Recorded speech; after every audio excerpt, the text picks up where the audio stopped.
In Islam, we are commonly informed that a human being is comprised of spirit and body. It becomes the base of the conceptual duality that is also alluded to many times in the Quran, such as God's attributes, the outward and the inward, God's creation of the earth and the heaven, God's knowledge of the visible and the invisible, etc. Quote, "Praise be to God who created the heavens and the earth and made darkness and light." It is interesting to listen to what Ibn Arabi tells about the spirit and its origin, as well as the relationship not only between the spirit and the body, but amongst the spirit, the soul, and the body. We are going to discuss the former in quite detail and just highlight the last two in a cursory way.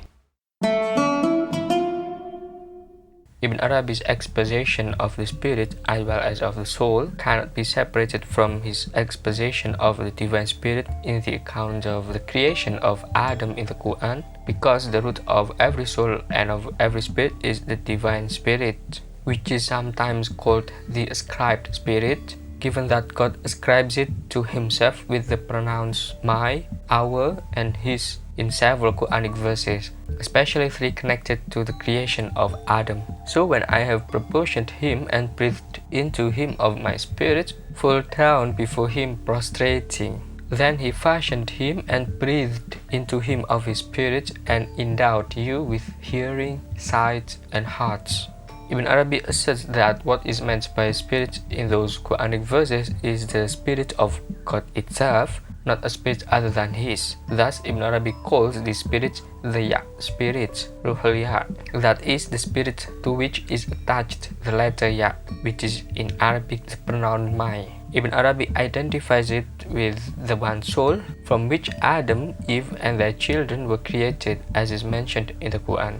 O mankind, reverence your Lord, who created you from a single soul, and from it created its mate, and from the two has spread abroad a multitude of men and women. Quote, "The souls were created from one quarry, as God says, He created you from one soul. He says after the preparedness of the body's creation, I have blown into him of my spirit." So the mystery that was blown into the object of the blowing correctly derives from one spirit, that is the soul. God says, in whatever form He willed, He mounted you. Here He means the preparedness. So the human being comes to be according to the property of the preparedness to receive the divine command. The divine spirit is a force that makes the body of the cosmos come alive. Without the divine spirit, the body of the cosmos cannot be alive.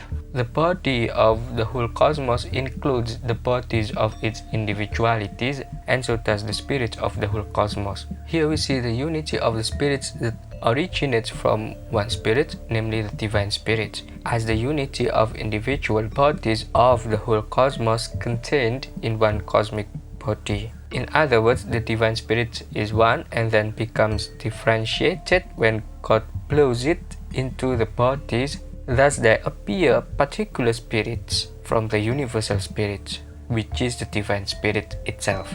Quote, "The body of the cosmos came alive through the divine spirit, just as the body of the cosmos comprises the bodies of its individuals. So also its spirit comprises the spirit of its individuals. He who created you from one soul." On this basis, someone has said that the spirit is one entity in the individuals of the human species. So Zaid's spirit is the same as Ahmad's and all the individuals of the species. But the person who said this did not realize the affair. For just as the form of Adam's body is not the body of every individual of his offspring, even though it is the root from which we became manifest and were born, so also is the spirit that governs the body of the cosmos in its entirety. The divine spirit, according to Ibn Arabi, is like the light of the sun that spreads to all parts of the earth, which is divided into different loci or places. All the light in all those places is one. What divides that one light is the different places it shines on. Ibn Arabi maintains, when you take into account the light from which this light becomes manifest, and the fact that this is identical with that in respect of spreading out from it, then you will say that the spirits are one spirit. The sun becomes diverse only through the loci, like lights that are the light of one entity. However, the property of diversity in the receptacles is diverse because of the diversity of their constitutions and the forms of their shapes. It can also be said that the diversity of particular spirits is caused by the diversity of the preparedness of those spirits to receive the light of the first intellect, which God calls in the Quran Ar-Ruhi, my spirit. And then how is the relationship between the spirit and the body? Ibn Arabi apprehends the relationship between the two is like the relationship between the outward and the inward. That is to say, the relationship is that of the governor, the inward, and the governed, the outward. In this context, that which is inward is the spirit, which acts as a governor, while that which is outward is the form or the body which is governed. So it can be concluded that the spirit is the governor of the body because the inward is the governor of the outward. As a matter of ontological fact, the outward and the inward are the two names of God, also being the property of all existence in the cosmos. In other words, the two names, the outward and the inward, are the manifestation of the two names of God. The cosmos has a form and a spirit. The form is what is visible to us, while the spirit is what is invisible. Just as a human cannot be called a human being if there is no spirit in his form, the cosmos cannot also be called a cosmos if there is no spirit in it as its inward aspect. Like the cosmos, a person cannot be considered a human being if the spirit that governs and moves the form does not exist. If there is no spirit, human cannot be called human, but can only be called human form, which is no different from wool or wood. Quote, Al-Haq is manifest in every created and comprehended thing, and he is hidden from all comprehension, except for the comprehension of the one who holds that the cosmos is his form and identity. The cosmos is his manifest name, just as he is in another sense the spirit of that which is manifest, and the spirit means his being hidden. The relationship of Al-Haq to the manifest forms of the cosmos is like the relationship of the spirit that governs a form of the cosmos. The divine spirit, as we have pointed out, is a force that makes the body of the cosmos come alive. Without the divine spirit, the body of the cosmos is dead. Such is the character of the body. The body is dark and dead. Since as body it is dead, no different from a corpse. Meanwhile, the divine spirit is sometimes called the sphere of life, since the divine spirit, which is the breath of the All-Merciful, has been blown into the whole cosmos. The particular spirits within all the individualities of the bodily cosmos are the most closely akin to the divine. They are essentially the same as the divine breath that was blown into Adam. Ibn Arabi maintains that the qualities of the spirit are opposites to the qualities of the body. Standing between those two, there is a soul, nafs, which shares characteristics with both spirit and body. Therefore, soul is imaginal, barzakh, existing in between, so that a soul is both luminous and dark, intelligent and ignorant, high and low, and the like. The soul is thoroughly infused with bodily characteristics due to its affinity with the body. Ibn Arabi establishes the same connection between the spirits and bodies when examining the distinction between spirits and souls.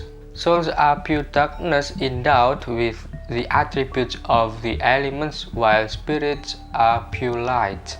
The evidence for this is all around us in daily life. For all intents and purposes, the body can be disregarded because as a body it is dead and not distinguished from a corpse. The issue is the body as it exists through the soul, and the living body cannot be viewed in isolation from the soul. Since life and sensation are qualities of the soul rather than the body, the soul perceives bodily pain and pleasure as real. In contrast to both the soul and the body, the spirit transcends everyday experience. The spirit is like a father to all good qualities because it is the luminous reality that exists outside of the soul. The embodied soul, in contrast, is like a mother because that is where the characteristics of the spirit are brought into being. The soul is the earth that produces fruit, and the spirit is the heaven that brings rain. Quote, everything that exercises an effect is a father, and everything that receives an effect is a mother. That which is born between the two forms the effect is called a son or a child. The spirits are all fathers, while nature is the mother, since nature is the locus of transmutations. I am the son of fathers, pure spirits, and mothers, elemental souls.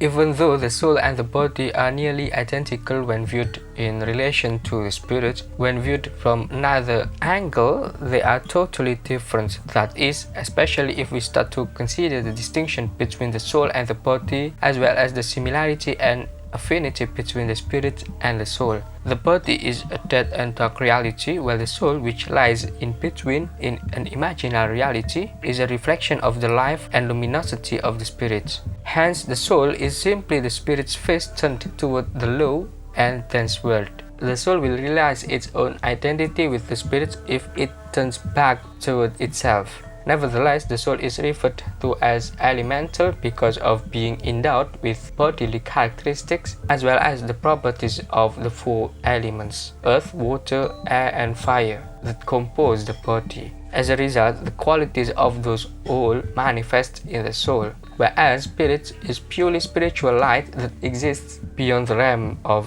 those elements. Here we see that the spirit occupies the highest position and the body the lowest position. The place of the soul or nafs is between the spirit and the body.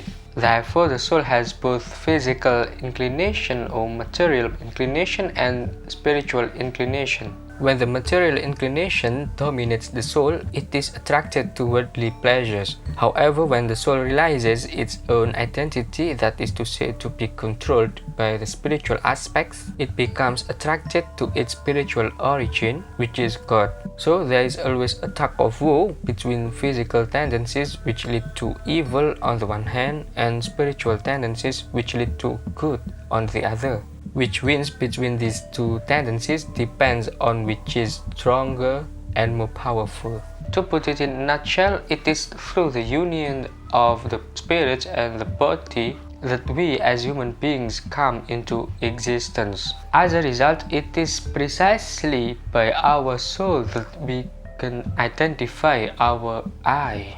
Thanks for watching.